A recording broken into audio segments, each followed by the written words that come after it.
Salut à tous, c'est Arthur, j'espère que vous allez bien. Week-end pluvieux, week-end heureux à Nantes avec un bon point pris sur la pelouse de Lille pour bien commencer l'année 2025. Comme vous le savez, le mot médiocre ne suffit pas à qualifier l'année 2024 qu'auront vécu les Canaries, entre désillusions, défaites contre Laval, Metz, toutes les équipes de régionales du coin, enfin bref, c'était vraiment une année catastrophique. À la Beaujoire, on s'est fait défoncer par tout le monde, mais au moins Nantes démarre mieux cette année 2025 avec un bon point pris sur la pelouse de Lille pour bien commencer l'année. Première surprise déjà avant le coup d'envoi de ce match, c'était la composition d'Antoine Comboré. On sait que c'est un moment qu'on attend un petit peu tous parce que tous les week-ends ça change. Alors en l'absence de Moses Simon, il fallait faire un choix offensivement, mais c'est surtout au niveau du dispositif qu'on a vu un changement. On sait que Nantes avait terminé l'année 2024 avec notamment une victoire face à Rennes, il y a eu un bon point pris au Parc des Princes avant une désillusion complète face à Brest. Mais c'était avec un système à 5, avec, on se souvient, Patrick Carrigan dans les buts, une défense paloise d'Eze Castelletto. Et bien là, pour bien démarrer cette année, les bonnes résolutions d'Antoine Comboré, c'est une équipe plus offensive, du moins sur le papier. Défense à 4, Kozza, Améan sur les côtés, Zézé, Castelletto en charnière centrale. Dans les buts, la recrue Anthony Lopez, le milieu de terrain, le trio habituel, Chirivella, Le Penant, Douglas Augusto. Et en attaque, première surprise Sorba Thomas, deuxième surprise Ignatius Ganago et évidemment le ballon d'or de cette année 2025 là ça interviendra lors de la cérémonie du mois de novembre. Mathis Sabine, du coup futur ballon d'or et futur attaquant titulaire de l'équipe de France à la Coupe du Monde 2026. Naturellement. J'aurais peut-être fait un petit peu beaucoup juste sur un match à Lille, mais bon, ça me fait plaisir de dire ça. Et donc, avec cette composition d'équipe là, plusieurs questions. Déjà, comment la défense va se comporter? On sait qu'il y a pas mal de défenseurs à Nantes qui préfèrent jouer à 5. Kozza, Castelletto, je dirais même peut-être Zézé qui a quelques soucis à la relance et du coup ça lui permet de déléguer sur ses collègues dans la défense. Voilà, parce qu'on sait que on a vu ses passes ratées, même encore hier face à Lille, il en a manqué une qui a failli coûter cher au FC Nantes. Mais bon, donc ça c'était la première question. La deuxième c'est comment allaient se comporter les Canaries en contre-attaque sans le feu follet nigérien Moses Simon. On savait qu'on allait avoir besoin d'un bon Mathis Sabine face à Lille, ça a été le cas. Par contre, Ganago et Sorba Thomas, il faudra faire l'évaluation de leur match. Donc pour reprendre un peu le fil de la rencontre, le FC Nantes a beaucoup subi. En termes de possession, déjà en première mi-temps on ne devait pas être très loin du 70-30. En faveur de Lille. Néanmoins, les Lillois ont longuement peiné à réellement se procurer des situations. Anthony Lopez a globalement été n'a pas trop été embêté en première mi-temps et la première grosse situation finalement elle est nantaise. Dans un premier temps, une frappe d'Ignatius Ganago qui va fuir le cadre de Lucas Chevalier. C'était une frappe assez lointaine, sans trop de danger pour le gardien de l'équipe de France.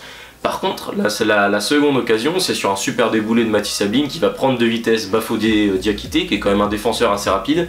Bon, sur son contrôle, voilà, c'était une super occasion d'Ablin. Il va servir en retrait parfaitement Johan Le Penant dans les 9 mètres, légèrement excentré.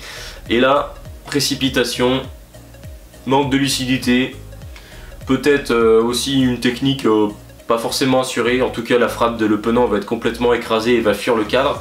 Et là, tu te dis que quand tu es à Lille, qui joue quand même la Ligue des Champions, que tu as une aussi grosse occasion au bout de 20 minutes, ce serait pas mal de la mettre au fond, surtout que Nantes ne voit pas beaucoup le ballon dans cette première mi-temps. Et au final, voilà. Évidemment, Nantes allait le payer. On sent qu'au fil des minutes, notamment après la demi-heure de jeu, on commence à voir comment dire, des espaces qui se créent dans la défense nantaise. Il y a moins d'assurance dans les interventions, dans les dégagements nantais, dans les relances nantaises. Il y a une première situation, une première alerte du moins sur un centre de Cabella, si je dis pas de bêtises. Castelletto qui essaye d'intervenir sur Benjamin André, il y a une sorte de contre favorable. Benjamin André qui essaye de la retoucher, Anthony Lopez sort parfaitement dans les pieds de l'ancien joueur du Stade Rennais. Et finalement, donc ça c'était que la première alerte. Et la seconde, eh bien, c'est le but lillois. Rémi Cabella qui n'est pas du tout attaqué par Nicolas Kozza, qui aurait été en difficulté en première mi-temps. Kozza face à Cabella, et ben Cabella il va voir sa frappe toucher la barre transversale, donc il rentre un peu dans la surface, il fait une sorte de frappe un peu topée, lobée, ça va toucher la barre transversale et ça va revenir dans les pieds de Gabriel Gudmundsson qui va ajuster Anthony Lopez du pied droit. Et Lille ouvre donc le score au bout de 40 minutes de jeu, et j'ai même envie de vous dire que dans les minutes qui suivent, heureusement que la mi-temps arrive rapidement parce que c'était le désordre. Entre Nicolas Kozza, je trouve qu'il se faisait tout le temps avoir quasiment dans son dos par Rémi Cabella qui aura pu rentrer je sais pas combien de fois dans la surface, il aurait été un petit peu en difficulté. Tu sens qu'il y a aussi un espace qui se crée entre Amiens et Castelletto de l'autre côté. voilà, il y a une certaine forme d'apathie, tu te dis bon, vivement que la mi-temps arrive, que Antoine Kombouaré, qui est plutôt dans une période en ce moment où il est assez, voilà quoi, il est assez tonique, il est assez remonté. Je pense que si vous avez suivi l'actualité, vous avez vu qu'il ne souhaite plus parler aux journalistes suite à l'épisode avec les entraîneurs qui auraient dû, enfin avec l'entraîneur qui aurait dû prendre sa place au mois de décembre. Voilà, c'était prévu par la direction nantaise, au final ça s'est pas fait. Entre temps, Antoine Kombouaré en veut aux médias qui ont affirmé qu'il ne serait plus le coach nantais.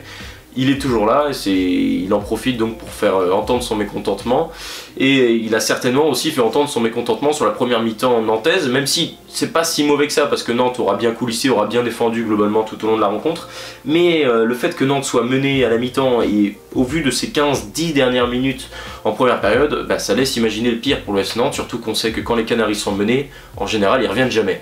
Et bien finalement, les Canaries vont reprendre du bon bout cette seconde mi-temps très rapidement, 48e.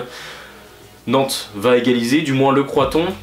Alors c'est un long ballon qui va aller jusqu'à Le Penant, qui va centrer en retrait.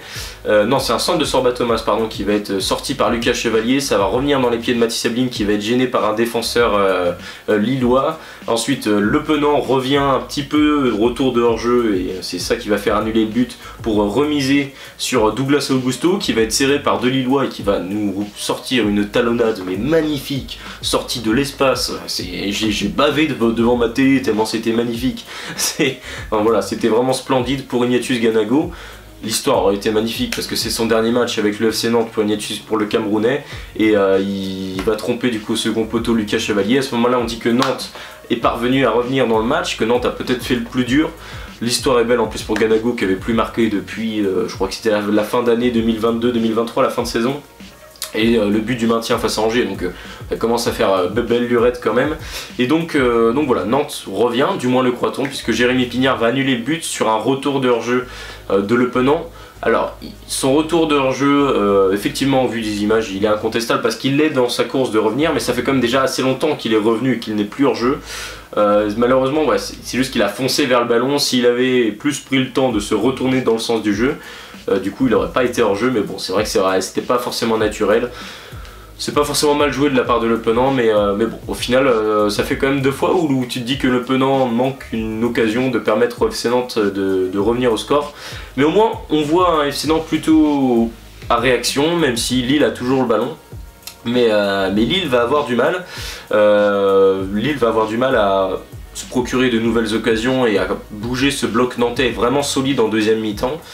Et les changements d'Antoine Kombouaré ont vraiment apporté, j'aurais jamais pensé dire ça, mais l'entrée de Mostafa Mohamed a apporté de la tonicité et a permis à Mathis Abeline de retrouver un peu un second souffle dans ce match, avec le fait qu'il soit accompagné d'un autre attaquant, alors que quand il est scellé on sait qu'il s'essouffle peut-être un petit peu plus rapidement. Là l'entrée de Mostafa Mohamed qui aura fait des tout droits et qui pour le coup se sera vraiment beaucoup donné.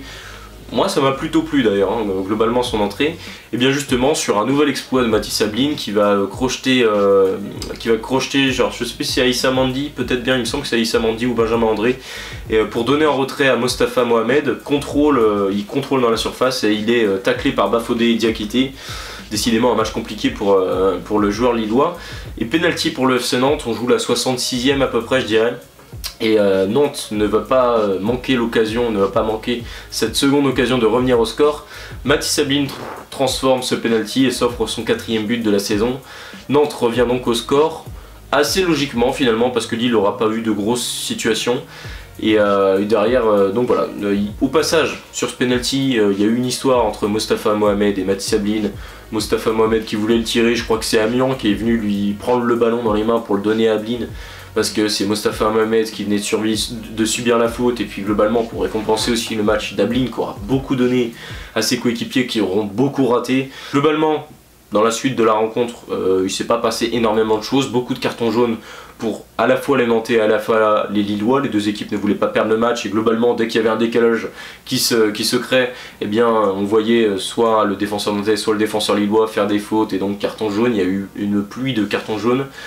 Donc voilà, l'entrée de Nicolas Palois à la fin pour sécuriser le tout et faire des belles chandelles pour voilà, envoyer des ballons dans le ciel lillois. Donc voilà, Nantes va glaner un point à Lille. Globalement, quels ont été les tops et les flops côté nantais? Le premier top évidemment pour moi l'homme du match c'est Matisse Ablin. Surtout que Ganago et Sorba Thomas n'ont pas fait un super match, ce qui fait que l'attaque nantaise se résume globalement à lui hier.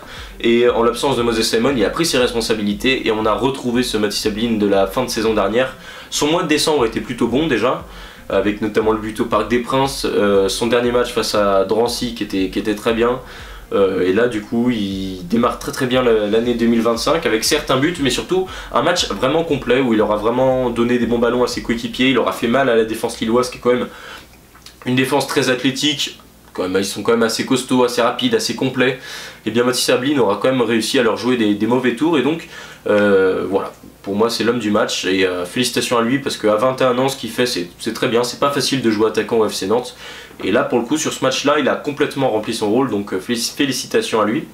L'autre joueur que je vais nommer parmi les tops, ça commence à être une habitude aussi, Douglas Augusto, pareil, il a fait globalement un bon mois de décembre, le meilleur Nantais à mes yeux à Brest lors du match où on perd 4-1 là, en toute fin de saison, en toute fin d'année, on perd 4-1 là-bas, d'ailleurs c'est lui qui avait marqué, il aura fait un match assez complet, notamment seconde mi-temps face à Brest. Là, il fait encore une fois un match, on est habitué, agressivité, précision technique, bon placement et énormément de courses. Je crois que c'est le joueur de Ligue 1 qui court le plus cette saison, ça en dit long. À quel point le Brésilien est précieux dans l'entrejeu nantais, donc encore une fois une belle prestation. Ça fait du bien d'avoir un joueur comme lui au milieu de terrain qui n'est pas notre point fort à mes yeux. Donc voilà, et puis le dernier top que j'avais envie de mettre en avant, eh bien c'est Anthony Lopez, premier match. Alors je le mets en avant parce que ça me permet de faire une évaluation aussi individuelle pour son premier match avec le FC Nantes. Pour moi, j'étais très rassuré d'avoir Anthony Lopez dans les buts, je trouve qu'il dégage quand même beaucoup d'assurance. Déjà c'est un visage connu de Ligue 1, tu sens qu'il stresse pas quand il reçoit le ballon, pas du tout. Alors son jeu au pied a rarement trouvé preneur mais il était plutôt précis parce que pour Matisse Ablin c'est quand même assez chaud de remiser de la tête quand t'as Alexandro derrière toi ou Bafodé Diakité, mais son jeu au pied était plutôt précis, pied gauche, tu sens qu'il tremble pas même face au pressing lillois. Voilà, c'est plutôt rassurant, son expérience fait du bien, il parle beaucoup déjà, je pense que c'est une équipe qui manquait de leadership, Anthony Lopez peut l'apporter, en tout cas certainement plus que Alban Lafont dans son état mental actuel, ou encore Patrick Carlgren qui vient d'arriver et qui ne parle même pas la langue finalement. Donc non, tu sens que ça rassure même les défenseurs, il y a une certaine cohésion qui se crée. Si Nantes parvient à se créer une certaine complicité derrière, ça ne peut faire que du bien à l'équipe. Donc voilà, plutôt une bonne première pour Anthony Lopez qui se sera déployé à 3 reprises sur une frappe de Cabella, quand il est sorti sur Benjamin André en toute fin de match. Je sais plus qui a eu une occasion côté lillois, mais pareil, il a fallu qu'il s'emploie de façon assez spectaculaire et il l'a fait. Donc voilà, plutôt rassurant, bon match de la part de Anthony Lopez. Donc voilà pour mes trois tops. Mes 3 flops, ça va être tout trouvé également. Pedro Chirivella, pareil, c'est une habitude mais pas dans le bon sens. C'est vraiment compliqué Chirivella, je trouve. Déjà, moi je mettrais un milieu à 2 personnellement, quitte même à se débloquer une place offensivement ou à sécuriser peut-être plus derrière. Voilà, pour moi le 5-2-3 est la bonne option parce que défensivement il préfère jouer à 5 et je trouve que ça nous permet de mieux exploiter nos contre-attaques.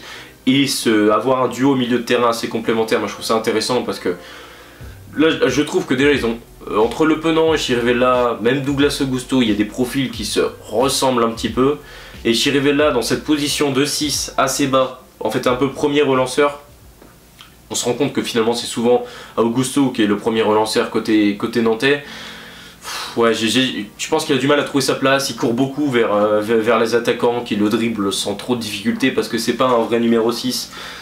Enfin voilà, c'est assez compliqué, il aura fait quelques bonnes passes par moment, mais bon, si on doit lui mettre une note du match, c'est quoi? C'est 4 quoi, tout au plus, donc c'est assez compliqué. Moi je serais quand même d'avis de le sortir un petit peu du 11, le faire souffler, je pense que c'est un joueur qui a besoin de souffler, je pense c'est un joueur qui a un petit peu éprouvé mentalement. Encore une fois, on adore tous l'homme, on adore tous Pedro Chirivella, voilà, comme il est, proche des supporters, il aime le club. Mais sur le terrain, c'est quand même vraiment compliqué cette saison et même depuis déjà quelques années, donc voilà. Et puis, les 2 autres flops, ça va être offensivement, Sorba Thomas et Ignatius Ganago. J'aurais pu mettre un latéral, notamment Koza, mais sa deuxième mi-temps aura quand même été meilleure que la première. Puis bon, Nantes aura concédé qu'un seul but à Lille, donc c'est quand même plutôt une bonne prestation. On n'aura pas concédé beaucoup d'occasions non plus, mais il y a eu des espaces quand même dans le dos de Nicolas Kozza. Mais j'ai quand même préféré sanctionner Sorba Thomas, Ignatius Ganago, parce que Nantes a eu des occasions quand même en contre-attaque. Nantes aurait pu mieux les jouer, et finalement je les ai trouvés beaucoup trop timides en fait sur l'ensemble de la rencontre. Alors oui, ils ont bien coulissé par moments, c'est deux joueurs qui font les efforts pour le coup, je sens même Sorba Thomas. Mais bon, j'aurais aimé. Alors déjà, je trouve que Sorba Thomas, son jeu est vraiment stéréotypé. Là, il fait que des tout droits sur le long de la ligne et ça passe quasiment jamais, à part quand il y a vraiment un tout droit à faire, quoi. Donc c'est passé une fois, c'est sur le but refusé nantais. Donc voilà. Et puis Ignatius Ganago, en dehors de sa frappe enroulée, alors il aurait dû marquer sur la superbe action nantaise, son but a été refusé, mais sur l'ensemble du match, voilà, c'est quand même assez décevant. Je trouve qu'il y avait quand même des meilleurs coups à jouer, notamment sur son côté. Et puis Nantes, finalement, habitué à avoir Moses Simon à sa place en tant que lié gauche. Normalement, Nantes joue beaucoup sur ce côté gauche là. On voyait que dans les habitudes, on s'orientait souvent vers là-bas, mais les appels, c'est pas les mêmes. Par moment, il a bien inversé avec Mathis Abline et on voyait que ça gênait un petit peu la défense lilloise, mais bon, globalement son match est très timide. Pareil, hein, si je dois mettre une note, c'est 4,5 tout au plus pour Ganago et 4 pour Sorba Thomas. Donc voilà, c'est les flops que je vais retenir de ce match. Donc voilà, n'hésitez pas vous aussi à me donner vos tops et vos flops de ce match. On va quand même rester sur une bonne note. Nantes se relance. Au passage, la charnière à 2, j'avais beaucoup de doutes. Castelletto, qui on sait, voilà, a souvent peut-être des fois un peu un problème de laxisme. Nathan Zézé, qui a parfois un problème de relance. Et bien là, globalement, ça aurait été plutôt réussi dans ce match. Zézé aura fait un bon match, Castelletto aura également été plutôt solide. Voilà, ils ont gagné les duels, ils ont su bien se placer au bon moment, donc félicitations à eux, c'est quand même plutôt une prestation réussie pour les Nantais. Donc voilà, en tout cas j'espère que ce débrief vous aura plu. Si c'est le cas, n'hésitez pas à me le dire dans l'espace commentaire et à vous abonner à ma chaîne YouTube. Allez, ciao!